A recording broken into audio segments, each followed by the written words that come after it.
जय हिंद। आज हम लोग बात करेंगे यूनिसेलुलर ऑर्गेनिज्म के बारे में। तो देखिए, यूनिसेलुलर ऑर्गेनिज्म होता क्या है। An unicellular organism is represented by a single cell. तो यूनिसेलुलर ऑर्गेनिज्म जो होता है उसमें एक ही सेल होता है, यानी कि consist of only one cell. जैसे बैक्टीरिया हो गया, इसमें वन सेल रहता है, एक ही सेल का बना हुआ होता है। प्रोटोजोआ हो गया, इसमें भी एक ही सेल रहता है। तो इसको यूनिसेलुलर ऑर्गेनिज्म हम लोग बोलेंगे। अब सेकेंड पॉइंट में क्या है कि all activities of the organisms are performed by a single cell. अब क्या है, देखिए, जो भी यूनिसेलुलर ऑर्गेनिज्म होगा, जैसे हमारा जो यीस्ट है, यीस्ट ये यूनिसेलुलर ऑर्गेनिज्म है। अब ये यूनिसेलुलर ऑर्गेनिज्म में एक ही सेल है। तो ये एक ही सेल, इसके अंदर में जितना भी एक्टिविटी होगा, यानी कि फंक्शन परफॉर्म करने की जब बारी आएगी, तो वो एक ही सेल करेगा। जैसे आप इसको एग्जांपल के तौर पे ऐसे मान सकते हैं कि सपोज़ एक स्टूडेंट है, वो बाहर रह रहा है। तो बाहर रह रहा है तो वहाँ पर उसको खुद से खाना बनाना है, खुद से अपना कपड़ा साफ़ करना है, खुद से सारा काम करना है। तो इसी तरीके से आप उसको रिलेट कर सकते हैं कि ये जो यूनिसेलुलर ऑर्गेनिज्म होता है, इस यूनिसेलुलर ऑर्गेनिज्म में एक ही सेल होता है, और उस के अंदर में जितना भी एक्टिविटी परफॉर्म होगा, वो सब का सब कौन परफॉर्म करेगा, तो बस उसमें जो प्रेजेंट एक सेल है, बस वही करेगा। अब है there is no division of labour as the single cell perform all life activities. अब यहाँ पर एक वर्ड है, जैसे कि ये है, देखिए, डिवीज़न ऑफ लेबर। इसका मीनिंग क्या होता है? तो सबसे पहले इसको समझ लेते हैं कि डिवीज़न ऑफ लेबर होता क्या है। जैसे देखिए, एक रूम में स्टूडेंट लोग जैसे बाहर रहते हैं, तो एक रूम में अगर 2 लड़का रह रहा है, 3 लड़का रह रहा है, तो जब खाना बनाने की बारी आती है, तो कोई सब्जी बनाता है, तो कोई चावल बनाता है, तो कोई दाल बनाता है। तो इस तरह से यहाँ पे सभी लड़कों के बीच में क्या है, डिवीज़न ऑफ लेबर है। अगर सपोज़ उसी रूम में एक ही लड़का है, तो उसी को अपना सारा काम क्या करना है, उसका जितना भी काम है उसको खुद से करना है। अगर उसको सब्जी चावल दाल बनाना है तो वो खुद से बनाएगा। तो वहाँ पर नो डिवीज़न ऑफ लेबर होगा। अगर उसी एक रूम में 3 लड़का रह रहा है और सभी मिलकर खाना बना रहा है, तो उसको हम लोग बोलेंगे डिवीज़न ऑफ लेबर। क्लियर? तो अब यहाँ पर जैसे कि देखिए, जैसे हम बात किए थे यीस्ट का, तो यीस्ट में एक ही सेल है ना, तो इसके अंदर में जितना भी काम होगा, कहने का मीनिंग क्या हो गया, रेस्पिरेशन का काम है, वो भी एक अकेला सेल करेगा। सपोज दैट उसके अंदर में ए टाइप का सेल है, तो ये ही ए टाइप का सेल उसके अंदर में डाइजेशन का भी काम करेगा, रेस्पिरेशन का भी काम करेगा, और अदर एक्टिविटीज़ जो है उसको भी करेगा। तो इसलिए जो यूनिसेलुलर ऑर्गेनिज्म होता है, उसमें क्या होता है कि there is no division of labour as the single cell perform all life activity. यानी कि उसको ज़िंदा रहने के लिए जितना भी लाइफ एक्टिविटी करनी पड़ती है, वो सारा का सारा कौन करेगा, बस अकेला वो सिंगल सेल ही करेगा। अब है यहाँ पर नेक्स्ट लाइन में, reproduction consumes a single cell. तो ऊपर जैसे कि आपने देखा कि लाइफ को चलाने के लिए जितना भी एक्टिविटी का ज़रूरत होता है, वो सारा का सारा एक्टिविटी परफॉर्म कौन करता है, तो सिंगल सेल करता है। तो यहाँ पर ये जो रिप्रोडक्शन है, तो ये भी तो रिप्रोडक्शन सिंगल सेल ही करेगा, यानी कि उसको कोई अदर सेल का ज़रूरत नहीं है। तो इस तरीके से रिप्रोडक्शन कंज्यूम जो होता है वो सिंगल सेल ही करता है। जैसे कि देखिए, अगर हम ह्यूमन बीइंग में बात करें फीमेल का बॉडी का, तो फीमेल के बॉडी में एग होता है, तो इसको फर्टिलाइज होने के लिए स्पर्म का ज़रूरत होता है, तभी क्या होता है, रिप्रोडक्शन होता है, तभी एक फीमेल रिप्रोड्यूस करती है। बट ये जो यूनिसेलुलर ऑर्गेनिज्म है, इसमें किसी और अदर सेल का ज़रूरत नहीं होता है, बल्कि ये सिंगल सेल ही रिप्रोडक्शन के लिए रिस्पॉन्सिबल होता है। अब नेक्स्ट क्या है, नेक्स्ट में है कि the life span of an individual is short. Life span, अब यहाँ पर एक वर्ड आया है लाइफ स्पेन, मतलब उसका जो जीवन काल होता है। तो the life span of an individual is short, जो यूनिसेलुलर ऑर्गेनिज्म होता है इसका जो इंडिविजुअल होता है उसका लाइफ स्पेन यानी कि जीवन काल जो होता है बहुत ही कम होता है।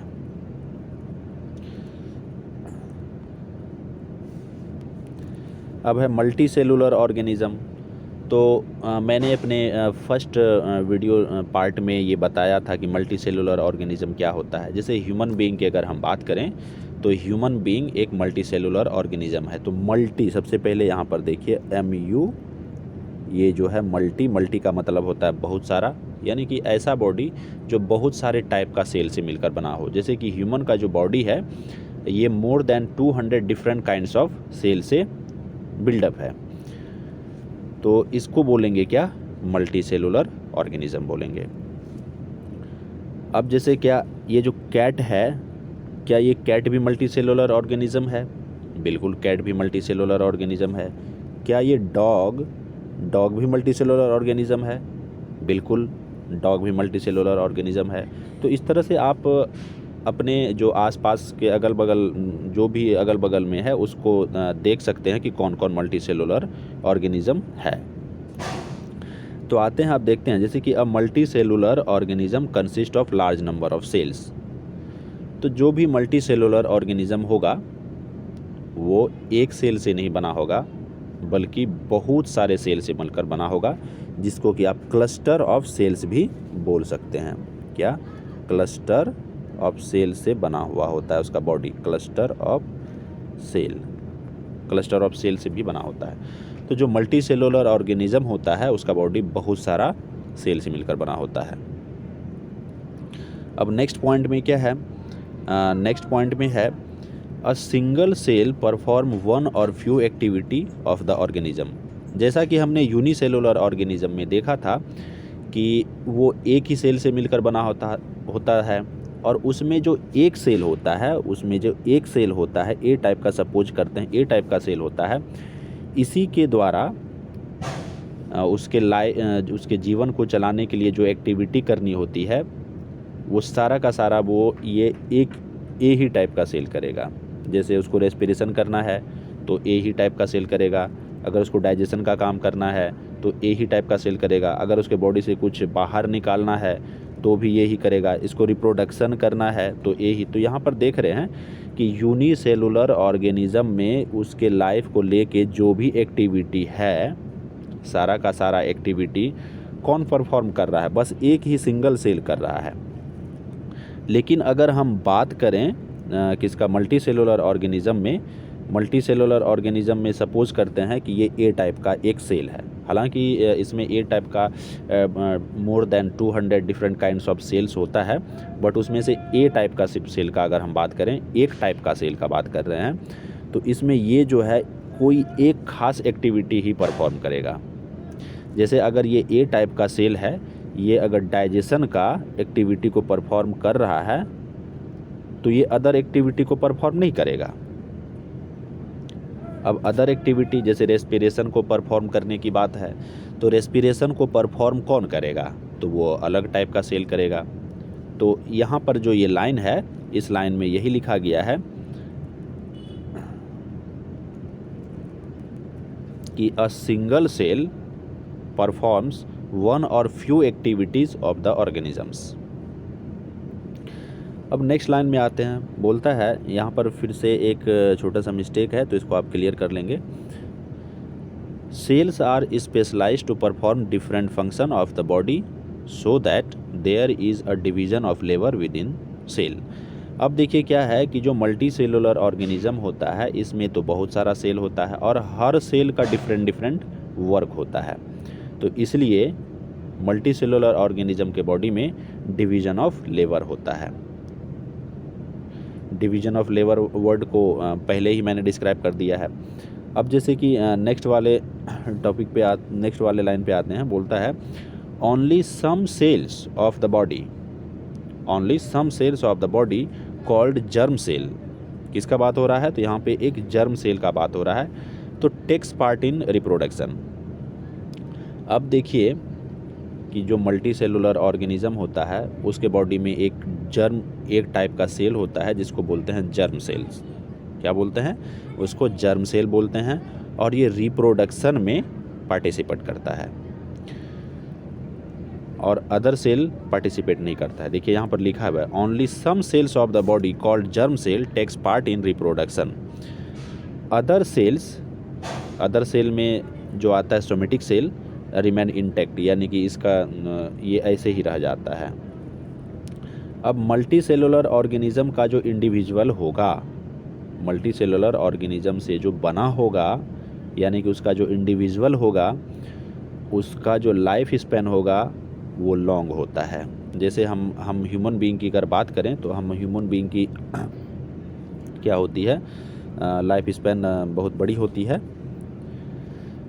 अब नोट में यहाँ पे है कि cell are fundamental structural and functional unit of living organism. तो इसके बारे में हमने आपको पहले ही बता दिया है। और यहाँ पर थोड़ा सा था कि are the basic unit of life, तो इसको लेके मैंने ये लाइन लिखा है कि सेल्स जो है, हमारा जो सेल है, cells are the basic unit of life.